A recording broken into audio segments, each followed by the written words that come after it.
Greetings, folks. Steve here and Matt. And tonight we are pulling the 2J out of the Lexus because last week we hurt it bad. And it's kind of a bittersweet, woeful, somber around here because what I just did was check something that I thought might have been the problem. One of my buddies on Instagram messaged me who's doing like the same. I think he's doing the same thing. I think he's doing micro squirt on IS300. I think he's actually a few steps behind where we're at. He's still trying to get his running right. But he had told me that what he thought had happened is I timed the engine using the wrong timing mark. So this sounds crazy. And I thought the same thing because I'm like, yeah, I know there's two timing marks on this engine. I ran into that. I discovered that. And I put a nice white mark on the one that I needed to be using. So this was all when we were putting the engine in the car and getting it all set up, getting the timing belt put on and everything. Long before we ever actually started. It actually was before I actually went to set the timing offset with the micro squirt. Well, that is actually what happened. As I was setting timing, I saw the white line.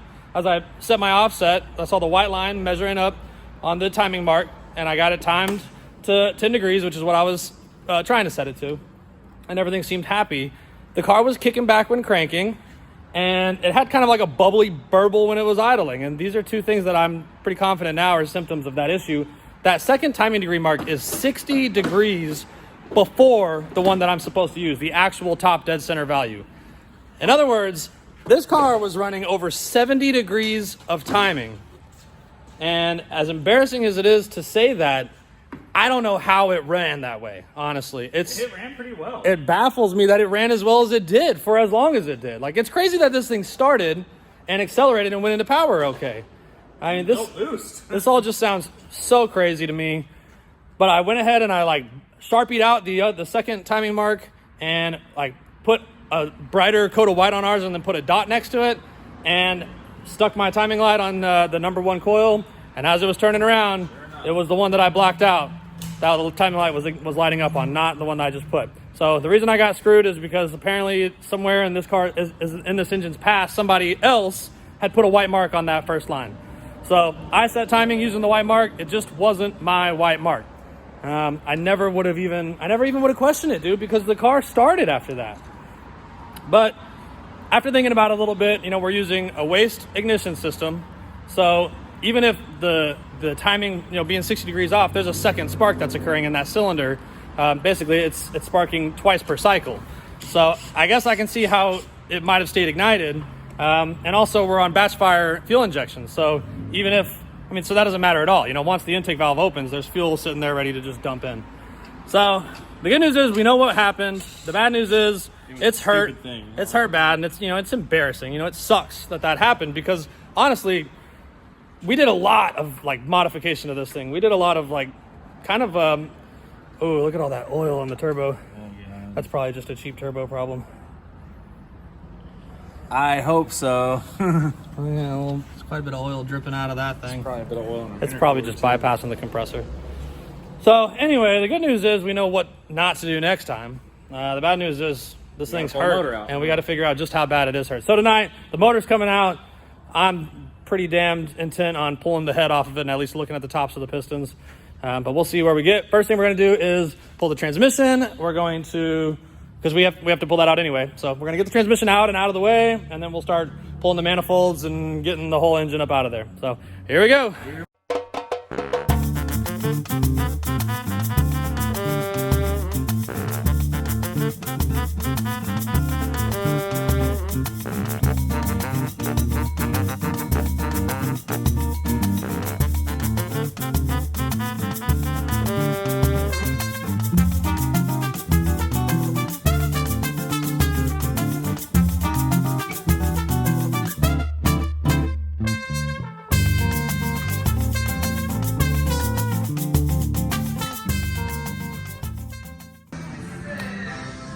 All right, baby, we got her out. Looks like a crazy diesel engine from over here. That downpipe looks super cool. Yeah, it does. Got it done in less than 2 hours. Not bad. We had this thing out. We started at about, what, 5:30? Yeah, it's just about 7 o'clock, a little after 7 right now. Got transmission and motor out. Transmission was out in maybe half the time. We probably spent half the time on the trans. Yeah. And this thing came right out. I mean, the cool thing about the IS300 is you just unplug the harness and all the engine electronics come out with it. God, it makes it so So much easier. that does make it way We're easier. going to be conquering that with the new harness anyway, because we're going to have one big connector pretty much to just connect right to the harness on the engine. It's going to be super simple and serviceable. The new harness is going to, I mean, it's going to be 30% of all this. Like, look at all these wires. We don't need any of this crap. And the awesome thing is, next time this TJ has to come out, it'll probably take 45 minutes, maybe less than an hour to get everything For sure, out. dude. For sure. Serviceability is key. And man, it looks like it's just tripping me out over here. It looks like what was it you said? The Kraken? Davy Jones. Davy Jones. That's freaking cool. So I don't know really how much we need to take off to figure out the damage. We got to pull the head for sure. Yeah. We might just leave the manifolds on. Maybe if we get like the turbo off just to like save weight. Yeah. To make it a little easier. And the We'll be intake. pulling it off the stand though, so I don't even think we need to, honestly. We'll see what's easiest, I guess. That's true. Yeah, we don't want to do more than we have to. If the head's not damaged, we're not going to do anything to it. Nothing, yeah. So we just kind of need to see what the combustion chamber looks like, check the valves. Running timing that spicy, we certainly could have burnt some exhaust valves. So that's one thing we're looking for. And also just what the damage on number one is. Let's get her apart, buddy. All right, so last time we're going to see this spider web nonsense. Look how handsome the engine is without it.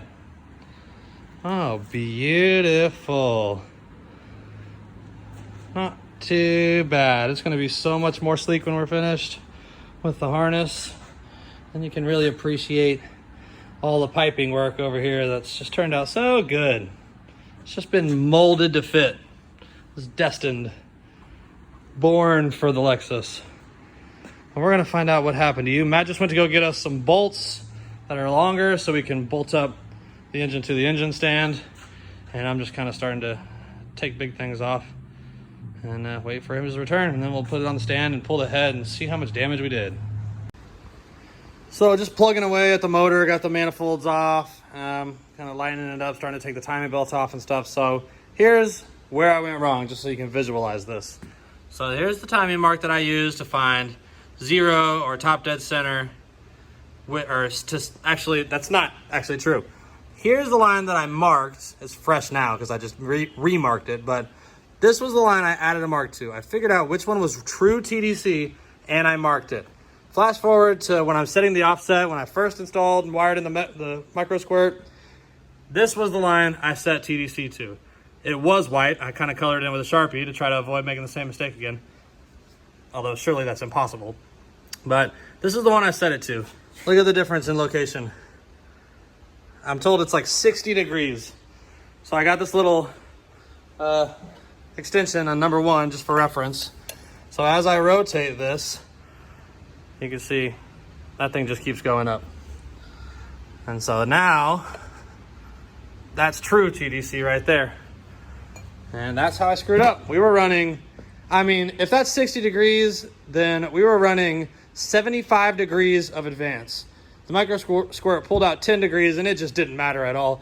I don't know how this engine was running. I have no clue. It's gotta be totally wrecked in there, I imagine. But for all intents and purposes, we're all gonna learn what running extremely advanced timing does to an engine.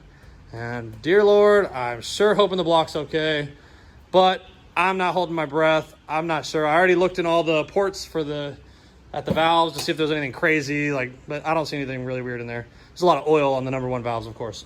Yeah, so tearing her down now. We're gonna be pulling the head here in no time. All right, so we got the head off and it's pretty banged up. It looks like probably a chunk of spark plug. Did a little bit of partying on number one. A little bit of partying. So the top of the piston's real beat up. The head is kind of chewed up too, but it doesn't seem to be messed up in anywhere of that much consequence. It's mostly just like the flat region of the combustion chamber, like the flat, like decked part. So we might be able to just kind of tidy it up a little bit. Nothing bad in here. That's good news. No chunks. Well, I mean, it all would have fallen probably. Not big chunks. It probably would have fallen up. Not big chunks. Oh, you mean? Oh, I mean out the oil pan, like out the drain plug. Oh yeah, when we drained it.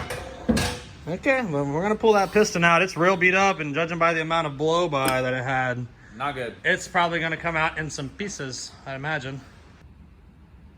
So really, the best thing I could think to do to try to determine if we have a bent rod is to just check the deck clearance or deck height with number 6 versus number 1, and just make sure that there's not a sizable gap. In the event that the rod was bent, one could assume it would be shorter and thus would change the deck height of the piston. But they are measuring up the same as on 1 and 6, so I do think that the rod is okay. We'll take a closer look at it once we get it off. But now we're going to go ahead and pull piston number 1 and see the extent of the damage. All right, pulling the piston out.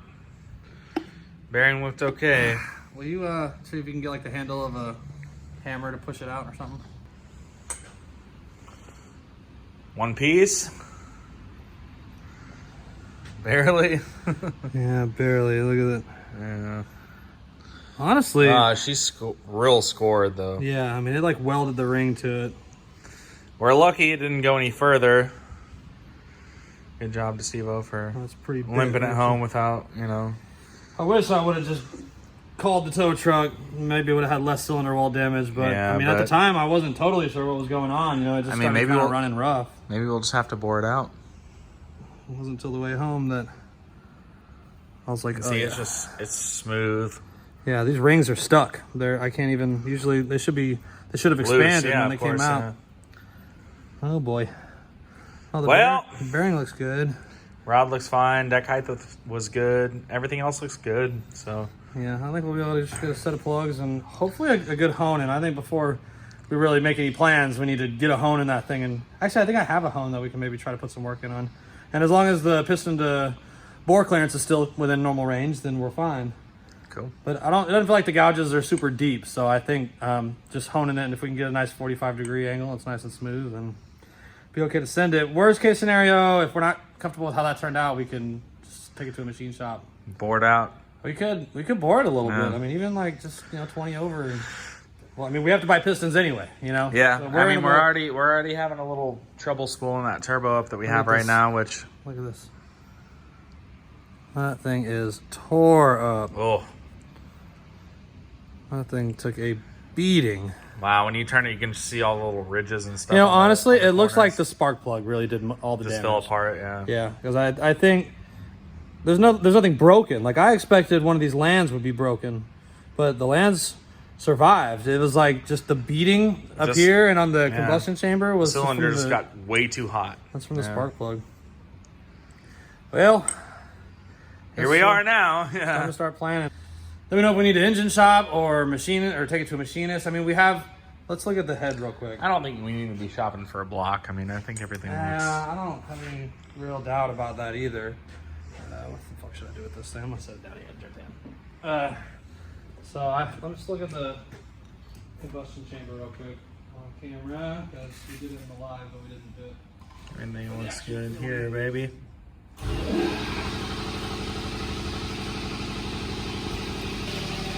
Alright, so it's just gnawed up Yeah. right here and right here, and we could do a little deburring and kind of smooth it out, and I think it'd be fine because the valves are okay and like the actual combustion chamber is okay, like where it matters most. This isn't really part of the quench zone, but if we took away too much material, it would change the size of the combustion chamber, and that's going to make it different than all the other cylinders. But maybe I think we can just clean that out. Maybe Yeah. Maybe Everything else still looks pretty nice and smooth. if we end up taking the block to a machine shop, might as well take the we'll head just too. take the head too. Yeah. But we just kind of gotta see how it cleans up. Nothing's catastrophic, which is the good news. Really, the biggest damage was springs or the rings seizing up to the piston and then just damaging the cylinder wall. Yeah. Not too bad. I mean, all things considered, being so advanced on timing. and 70 everything. Yeah, degrees. it's crazy. Yeah. So, all right. Well, now we'll start planning. But you still recording? But I think that's gonna do it for tonight. I don't know. I guess maybe we'll see how it comes out. Let's do some honing and then we'll do that. So filming ended a little bit abruptly. Planned on doing a little bit of honing of the cylinder, but actually didn't. Turns out I don't have the correct size hone for that cylinder. Did miss out on some footage for actually removing the head and some damage to the cylinder wall. Reason for that is I went live on Instagram and shared that stuff on there. Definitely give the channel a follow on Instagram if you're on there. It's Master of Machines. I do post a lot of kind of day-to-day content on there.